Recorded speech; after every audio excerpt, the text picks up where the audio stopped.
Hi, and welcome to episode 6 of Johnny Does .NET. In this series of videos, I will talk about my favorite platform environment, .NET. And in this episode, I will guide you through the console template that we can use in .NET to create console applications. So in a previous episode, I already talked about the console application template. And today I will show you how to use it and why you should use it. So console applications are applications that can be run from the console on any operating system that supports consoles or terminals. Most operating systems have support for this, and Windows has the Windows Command or Windows PowerShell to use as a terminal or console to run these kinds of applications. Linux, for example, also has multiple different terminals you can use to run console applications. But today in cloud environments, some cloud environments also have support for running console applications, and this way console applications can have multiple uses. The default and easiest use for a console application is to give your users the opportunity to use standard input and output. So you can output data to the screen and you can input data from the user to your application.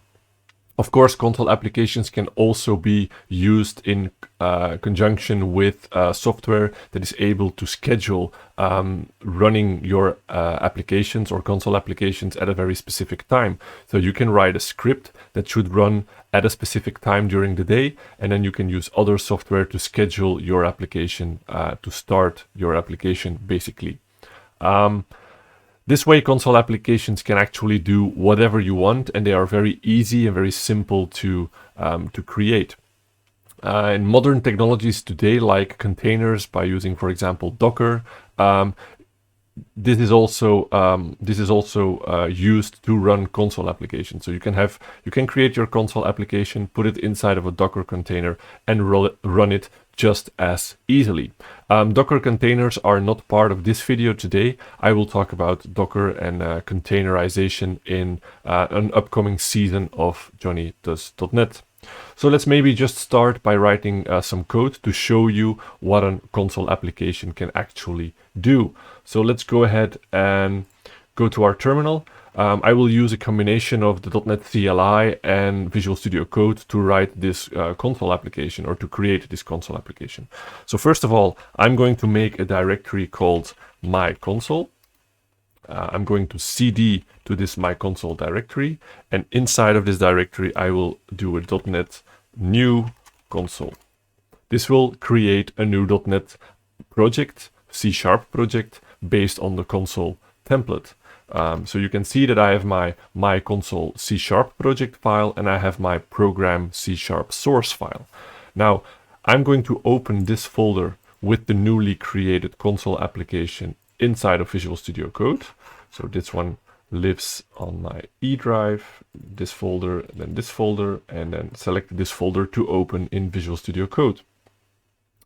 Now my program.c# file actually contains all of my code, and as you can see, it's not a lot of code.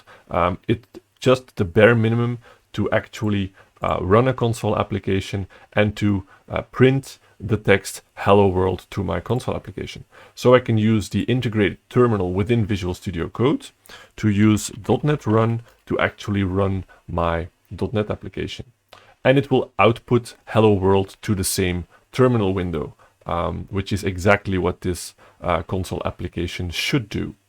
Now, if you create or use older console applications from older versions of .NET than version 6 that I'm using today, or even the .NET framework, you will see that there is a difference. If I use Visual Studio, for example, to create an older .NET framework console application by searching the console template and then selecting specifically the one for .NET framework, let's put this in the same folder, just as a quick temporary project. I'm using the latest 4.8 version of the .NET framework, not .NET, but the older .NET framework.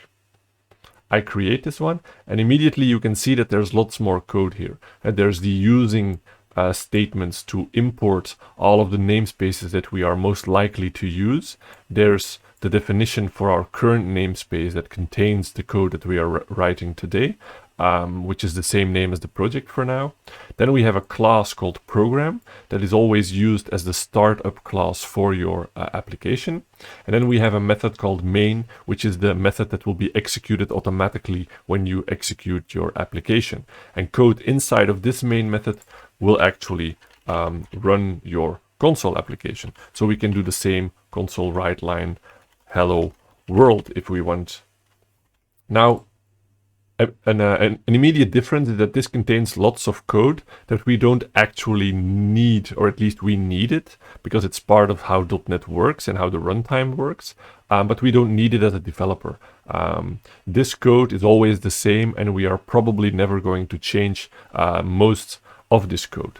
And this is why the .NET SDK decided to leave all of that code behind, so we don't see it, but it's actually being generated by the C# compiler. So the C# compiler, when compiling our code to the intermediate language that the .NET runtime uses, the C# compiler will add all of that code for us so that we don't have to look at it every time. And I can actually show you this when going to ILSpy, which is an external tool that you can use to decompile intermediate language code, so compiled code, the intermediate language code from .NET. It can decompile it back into the original C# code, or at least something that looks like the original C# code. You can also pick a specific version of C# to make sure to decompile to this version only. So yeah, if I go to johnnydoes.net and then my console application that I've created in .NET 6, then the bin debug folder and then the .NET 6 folder, I can open the assembly that contains the intermediate language. So not the executable, which is just a wrapper that runs your assembly, but the assembly itself. If I open this in ILSpy, the intermediate language spy, it will decompile this back into C#. And now you can see we have a class called program, we have a void main method, and those same arguments that I can supply from the command line. And then inside of this, we have the console write line hello world. So there is a difference between my original source code and then the compiled intermediate language decompiled back into C#. And this is just a proof that the C# compiler will indeed add those, add that program class and that main method for us, so that we don't have to do it manually, but we also don't have to see it. Now, this is of course a huge difference between the .NET Framework and .NET 6 and onwards. And some people like it, some people dislike it. I am still somewhere in between. Some cases I like it, and in some other cases I dislike it. So let's go ahead and actually write some useful code. And the code that I'm going to write to show you how the standard input-output works is going to be an application that is going to pick a random number between 1 and 10, and then a user needs to guess the correct number that is in the mind of my computer, let's say. So we start off by declaring a variable called random and creating a new instance of the random class. The random class can be used to generate random data or random numbers. So I can create a second variable called random number, which equals the instance from my random class. And this instance has a method called next to generate the next random number. The next method actually has some overloads where you can specify a maximum value, but also a minimum value. So I'm going to create or generate a number between 1 and 10.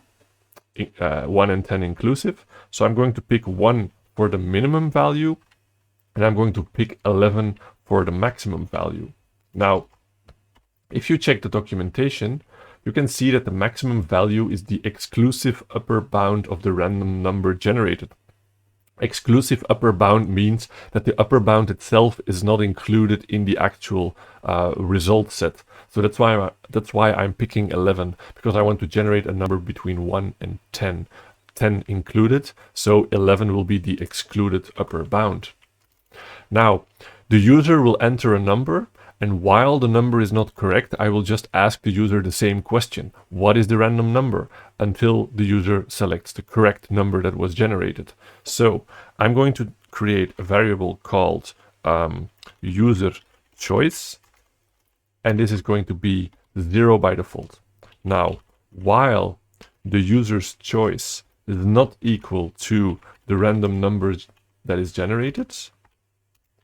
So while the user has made the wrong guess, then I'm going to ask the user the question, console write line, what number between 1 and 10 do I have in my mind, or something like that. Now, console write line writes a piece of text to the console and then goes to the next line, hence the name write line. I can also do console.write to just write a piece of text, but not go to the next line. So I'm going to use this to repeat the input and ask the user, please give me a number, colon, space. And then when the user types something, it will be after or behind the actual text number and then colon. So to read the inputted value from that user, so let's say I create a variable var user input equals console read line. So it will read from the console an entire line, starting from where the user has entered some kind of value until the user presses the enter key. Now, the user inputs text data because the user can use its keyboard to enter whatever kind of text he'd like. But we are working with numbers, so we need to convert the user's text into an actual number. So I'm going to store the user's input in that user input variable, and I'm going to use the convert to int32. Int32 is like an integer number that uses 32 bits to be stored in memory, which is the default for generating integers. The actual value that needs to be converted is the user input, and then the result from that conversion will be written into the user input. The user choice. So I made a small mistake here. So user choice is the number, user input is the actual text input from that user. Now we will keep on going through this loop until the user actually makes the correct choice. And then when he does, we can tell him something like console write line congrats, something like this. This is our console application with standard input output, and I can use .NET Run to actually run it. So the computer asks me what number between 1 and 10 do I have in my mind, and I need to input some kind of number. So let's start with 5. 5 was not correct because I'm getting the same question over again. So I need to pick another number. Let's say 8. Oh, I'm a very lucky guy because only my second attempt was 8, which is actually the correct number that my computer has generated. I can run this application again. It will generate another random number between 1 and 10. And again, I can have multiple guesses until I actually got the correct one. So this is your console application. And as I said, console applications can be used on every platform or operating system that actually has support for these kinds of console applications. So I can go to a Linux environment. I can log into that environment. And I can do the same exact things to create the same kind of application. So I'm inside of a source directory.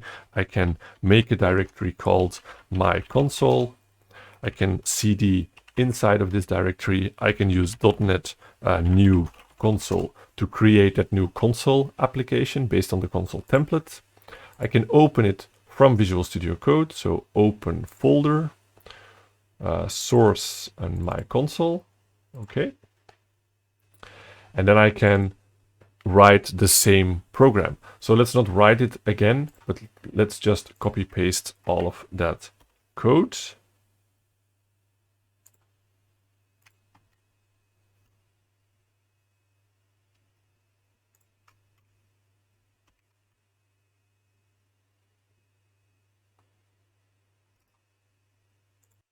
And we can do the same thing by using the internal terminal inside of Visual Studio. to run this console application. So .NET run, and let's see how random this would work. So again, a number between 1 and 11. I'm going to pick the same numbers, so 5 to begin with. 5 is wrong. 8. 8 is also wrong because it's random. So let's go with 9, 10, 1, 2, 3, 4, 5. 5 I already picked, so let's say 6. No, 7. Congratulations. So 7 is the last number that I tried, and it's the actual number. So I basically got all the other numbers, but 7 is the one which is unfortunately the last one that I tried. But I succeeded eventually. So running this console application on Linux is very similar to running it on Windows, and it's going to be very similar on other operating systems and other platforms that support console applications and standard input and output. Now, one more thing that I want to show you is when I go back to Visual Studio that has the older .NET Framework console application, that is that you can see that we have a list of arguments.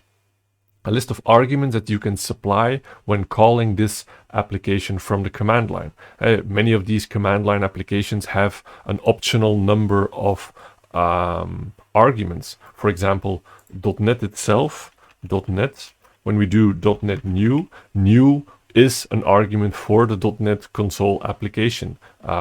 We can have multiple arguments. .NET new console uses 2 arguments, the new argument and then the additional console argument that adds some options on top of this new argument. So you can support this yourself by reading the actual arguments from this arguments parameter, which is an array that can contain multiple arguments, and you can do stuff with that. So I can actually make some changes to my random generator here, where instead of reading the user choice from the console, I can also read the user choice from the arguments. But this is a top-level program. This does not contain the main method with the arguments. Well, as I told you before, it does contain it, but it's just invisible to us because the compiler will add it afterwards. But because the compiler adds it afterwards, we can still use it because the actual compiled intermediate language will contain the arguments. So we can just use them. So it's there implicitly for us to use. So the user choice can actually be our convert to int32 of our arguments at index 0. If we only supply one argument, that first argument is the first argument inside of this array of arguments. So it's at index 0, which is the first item within that array. So now the user choice has already been converted from a command line argument, which is a string, into an int32 number. And we can basically change the while loop into an if. So if the user choice equals the actual generated random number, we can do a console write line that says congrats, for example. So which is basically this one.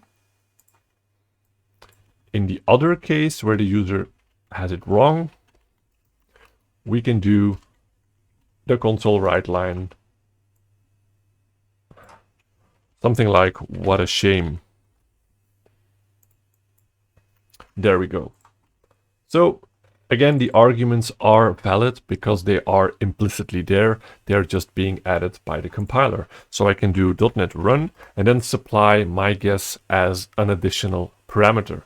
So .NET run will actually insert the additional arguments as arguments to the application that I'm actually running using .NET run. So let's do the same thing. Let's also guess 5 is going to be the correct answer. So congrats, I was right. So immediately from the first try, I picked the correct number. Let's try that again to be sure that I did not make a mistake. Now it says what a shame, because 5 is not the correct number when I run my application for the second time. Bear in mind, every time I run this application and I supply a number from the command line, the random number is being generated over and over again. So when I am trying to guess the same number by running the application multiple times, it will not work. So it's a little bit different than the previous application. But again, this is how you can use console applications on different platforms for multiple use cases. And once again, we reached the end of this video where I talked about creating new console applications using the console application template from the .NET CLI. In the next episode, I will talk about the templates for Windows desktop specific applications like WinForms and WPF.